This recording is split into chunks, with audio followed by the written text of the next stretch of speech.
Welcome back, AP. All right, so let's jump right back into where we left off in class because we do not want to take up too much time with this flip because, to be quite honest, this next upcoming flip that we're about to discuss right now, parts of it are very, very interesting. Some parts of it you just got to know, right? And it just kind of is the way it is, right? And it's one of the only times that I've ever looked at German history and been like, wow, this is really not interesting.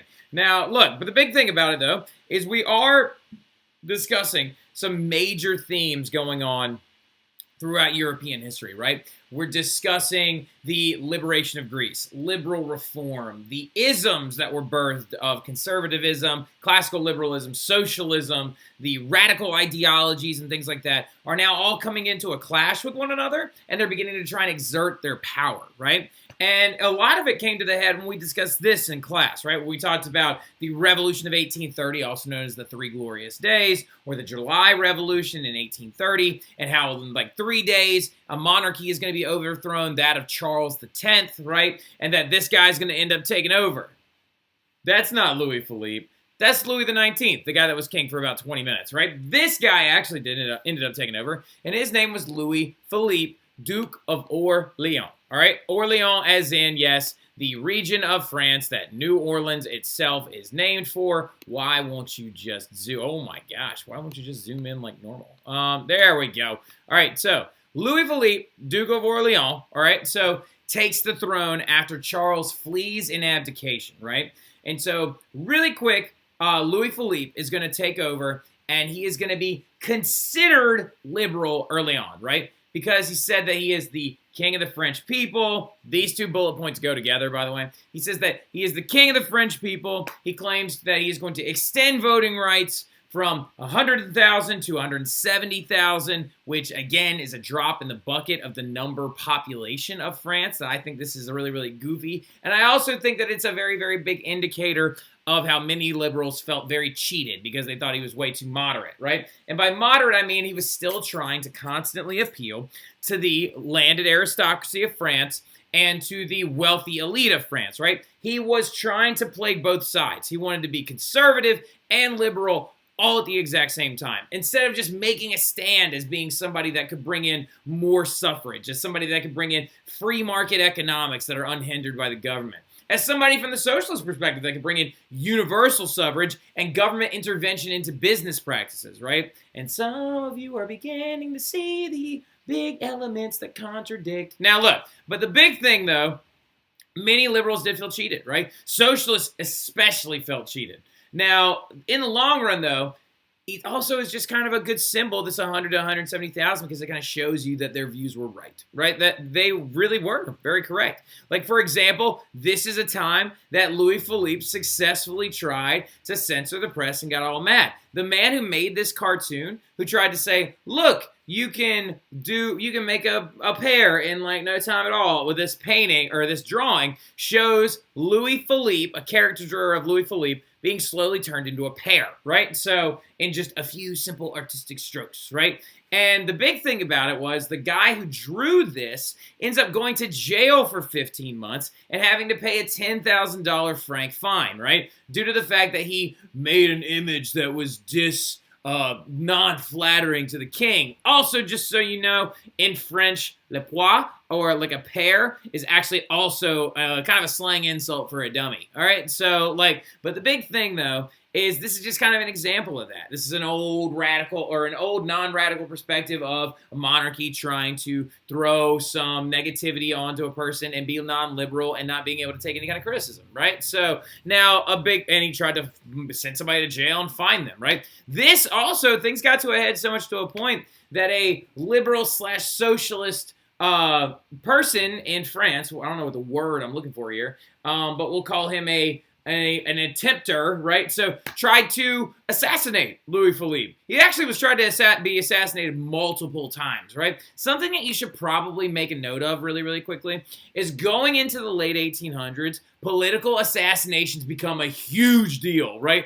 A huge deal. So many people get assassinated. Alexander II of Russia. Who else gets assassinated? Archduke Franz Ferdinand gets assassinated. The guy that we're going to talk about soon almost gets assassinated. Now, this beast of a machine, though, is going to be what the person who tries to assassinate Louis Philippe tries to use, and it's known as the infernal machine, right? And basically, it's over 15 gun barrels mounted onto a wooden frame, all designed to go off at the exact same time. And Louis Philippe actually escaped with his life, and only one bullet grazed his forehead, right? Actually went seep and like grazed his forehead and almost killed him. But it just kind of shows you that just because you brought in somebody that's kind of moderate doesn't mean that it's going to make the people of France happy. So do we see another revolution on the horizon? Do we see things coming down the pipe that we can predict are going to happen? Yeah, there's going to be more turmoil. There's going to be more unrest. There's going to be more uprisings, okay? Now, the biggest thing happens in 1848 when literally 17 revolutions break out all over the continent, all within the same amount of time, okay? And all of these revolutions, or revolutions, or whatever you want to call them, it actually were successful revolutions.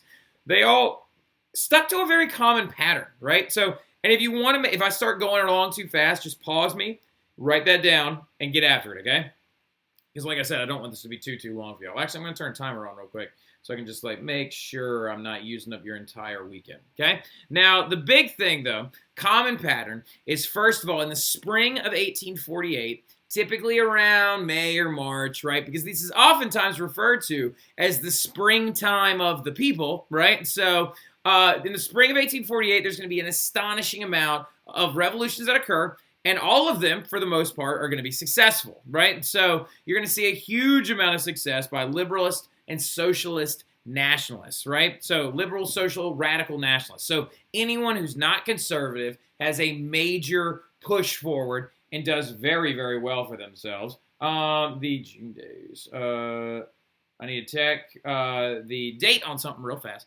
But anyway, so you're going to see a massive amount of movement from them, right? And then by the summer of 1848, by late summer anyway, usually around August, September, you're going to see deep divisions emerge amongst the reformers, right? So, and then by the fall of 1848, reactionaries are going to organize for a counter-revolution. So what we're getting at here is in the summer of 1848, you're going to see the people, the groups, and this goes pretty much for every country, every language, every cultural group. They're going to start realizing that the liberals and socialists can't get along because their ideas are different and they don't agree on how to progress things forward, right? And those deep divisions are going to arise. And then in the fall, reactionaries, which are your conservatives, right, are going to organize a counter-revolution. And then usually from the summer of about 1849 to 1851, the revolutionary regimes or any products of the revolutions that were brought in are usually overthrown, rewritten, or tossed out, right? So the conservatives come right back and then just kind of go away, do away with everything that they had originally come through with. Now, why 1848, though? Why this year? Well, a lot of it has to do, it's going to be a big barricade bad boy, too, just to give you a heads up. A lot of it has to do with the fact that the economy of the 1840s kind of came to a very precipitous head in 1848, right? There was a massive economic depression going on throughout the entire continent, right? You had liberal reform actually not really causing economic hardship, but you had the fact that liberals were blaming conservative regimes for allowing economic hardship to happen. And a lot of this, though, was caused by a byproduct of the industrialization movement, poor harvests, right? And then also another big thing is the potato blight. Yes, Morgan, the Great Famine, right? The Irish potato famine rippled through the entire continent. Food prices are going to skyrocket because of it. And unemployment also, because of this economic depression, also rose, right? So you had people out of work and people that are hungry. So this is going to lead to a lot of tension, and it's going to lead to a perfect hotspot for a revolution to occur. And going forward, though, that's why it's going to be in 1848. This is a map of Europe in 1848. 17 revolutions that all occurred within the exact same year. Our focus is going to be on the big three, all right? So the biggest one that I'm going to talk about, one, is going to be France, okay? They're going to do it again, okay? And they're going to add the big one. And then we're going to talk about Austria and Prussia, all right? And the Austrian and Prussian ones are very, very quick, like very, very, very fast, okay? Now, look, the big thing is, look at all these things. You see every little red marker or every little, like, every little like thing right here, these are all abdications of rulers. Anytime you see a crown that's got like a crack in it, that's when a ruler leaves, right? So, and then you're also seeing all of these little like fires right here. That means it's a main center of the revolution itself. It's a very, very intense map. It's one of my favorites. Do you think you might see it later? Probably on the test. Now, look, so we're going to see the creation of the French Second Republic, right? And that's going to happen because Louis Philippe, it is believed that you are not doing enough, right? So Louis Philippe, characterized by complacency, saying that everything before 1830 was fine, that, I'm getting shot at by, like, a big multi-barrel weapon. Oh, this guy drew me into a pear, and I'm upset. And, like, so he's going to be characterized by complacent modalities and political thought and theory to believe that the conservative regime is still okay, all right? So the Chamber of Deputies, which is the currently standing French parliament that was written in during the late period of the revolution, right? The Chamber of Deputies serves as kind of like their parliamentary regime, as an upper and a lower house, filled with rich aristocrats, right? So just like in Great Britain, due to low amounts of voter, what's the word I'm looking for? Due to low amounts of political participation from liberals and socialists, and also the fact that the aristocracy has always usually held on to these representative jobs, and poor government representation, that's what I'm talking about, then the aristocrats in France, just like in Great Britain, were literally still in control of their legislative bodies. Now, government, though, is also refusing to pass. That means Louis Philippe and that Chamber of Deputies are refusing to pass electoral reform. And so on February 22nd in 1848, groups of shopkeepers, skilled artisans, unskilled workers, all of them begin to throw up barricades. Again, right? So now, really quickly though, look, we got shopkeepers and artisans. That's our middle class, our liberals, right? Because shopkeepers and artisans goes hand in hand with those factory owners, as your upper middle class, right?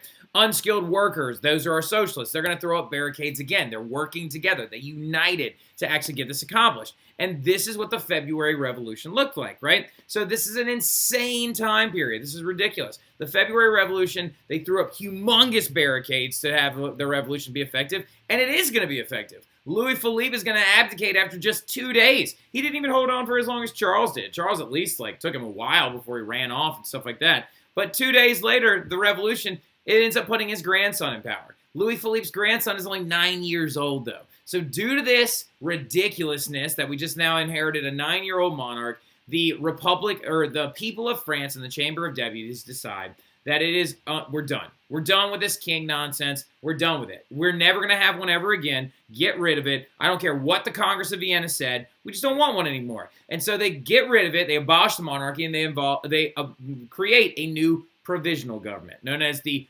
French Second Republic, right? And it's going to be established by a 10-man, or headed by a 10-man executive branch. Does that sound familiar? Does that sound vaguely like the Directory from the end of the French Revolution? Does it ever work out when we have a multi-man executive branch? No. All right, so, but the big thing about it, what are they going to do to immediately cause change? Because that's a big thing. All of these revolutions, all 17 of them, have success from the liberals and socialists and the radicals early, right? They have major reforms, but then divisions arrive, and then the conservatives come back, suppress, and redo everything and get rid of it, right? So the major reforms under the Second Republic are going to include things like successful universal suffrage. Sorry about that. Universal suffrage for men. All slaves in the colonies are going to be freed. No more death penalty, sorta, for crimes in the public sphere, which is a very interesting little facet. But literally, like, they abolished the death penalty. The provisional government abolished it in 1848. The French are going to bring it back, which is really grotesque and weird. But it actually is a pretty big step that the liberals and the socialists in this provisional government abolished the death penalty for a time, right? Now, also, they created the 10-hour workday. So shopkeepers and artisans and laborers were not being forced to work over 10 hours anymore, right? Now, due to this entire thing, even some of our earliest romantics are going to see actual participation inside of this February 1848 revolution, right? This is the seal of the French Second Republic, and this right here is Victor Hugo. The guy who wrote Les Mis actually became a part of this new executive branch and Chamber of Deputies branch, and actually became a active member of the government, and he was one of the biggest people to advocate for the abolishment of the death penalty, right? So it's a very, very interesting little facet that oh my God, you gotta be kidding me. that so many of our romantics actually are going to like actively practice the things that they were trying to get at. Okay, give me a second while I get back to our stuff.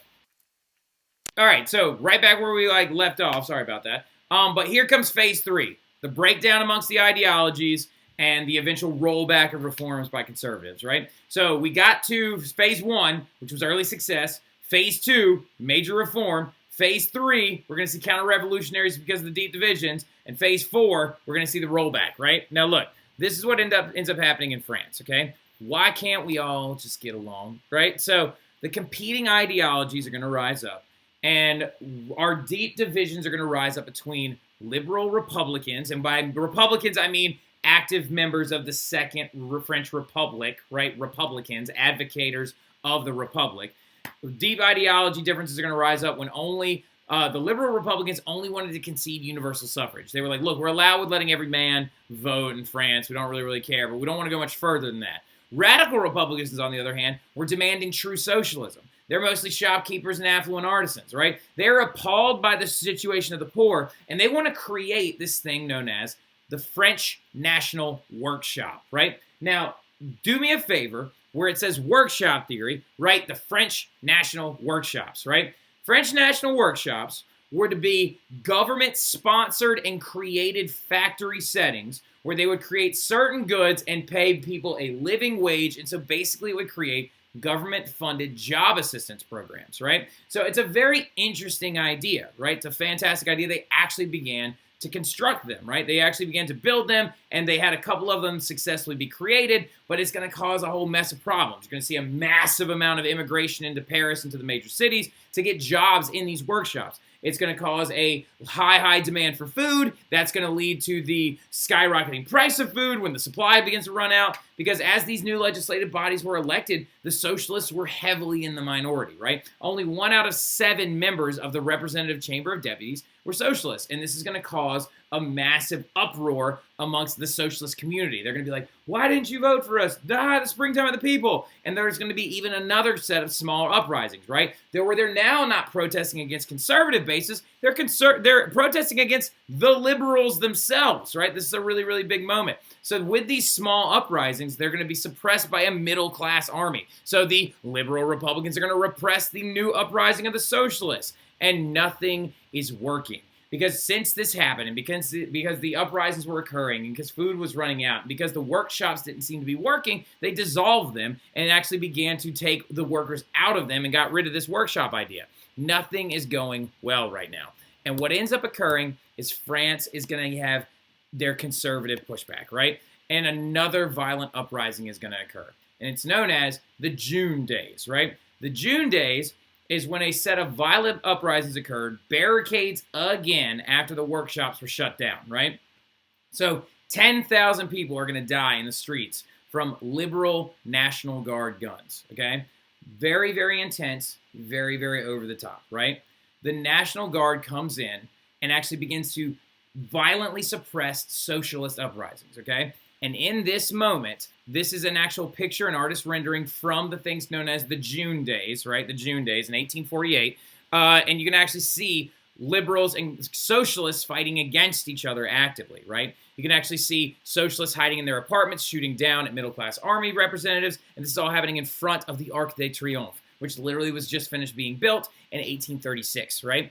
And this is a picture that haunts me. And we're going to finish with France, and we're going to save Prussia and Austria for a later flip, just because I don't want to overwhelm y'all and like just crush a weekend and stuff. I want y'all to start studying. We'll briefly go over those two in class, and then we'll get after reviewing and stuff like that. But what haunts me about this is an actual picture from the aftermath of the June Days, right? Like, this is an actual historical picture of the barricades that were pulled up. You can actually see the cobblestones that have been ripped up to create this barricade. The wagon wheel right there. You can see the overturned, like, different, like, wagons themselves, carriage wheels, all these things in these narrow alleyways of Paris. And I really want a poster of this somehow. Now, the big thing, though, that's going to... You got it.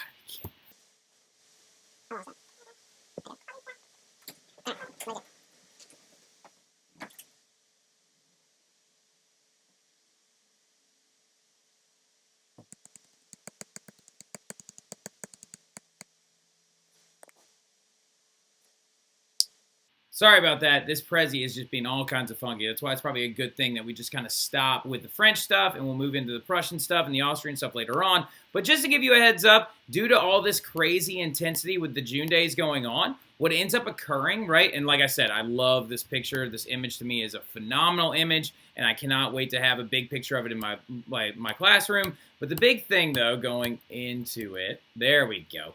The revolution is going to dramatically reorder the Chamber of Deputies. That's right, the June days is also considered a revolution. And it's going to end up having the Chamber of Deputies, when they re-vote, you're going to see a huge group of conservatives infiltrate that chamber, right? And they're going to create a new constitution that's going to include an extremely strong executive branch. That's right, France is getting a president because of 1848, okay? And with this, in this new, so it's not just a legislative body, it was also going to include a strong executive. Now, with this, that means that we have to vote for a president. And who gets elected is none other than Louis Napoleon, all right? The nephew of Napoleon Bonaparte, who is going to be elected in a landslide. And he is elected because he is a name that the people know, which is going to be a big thing. But anyway.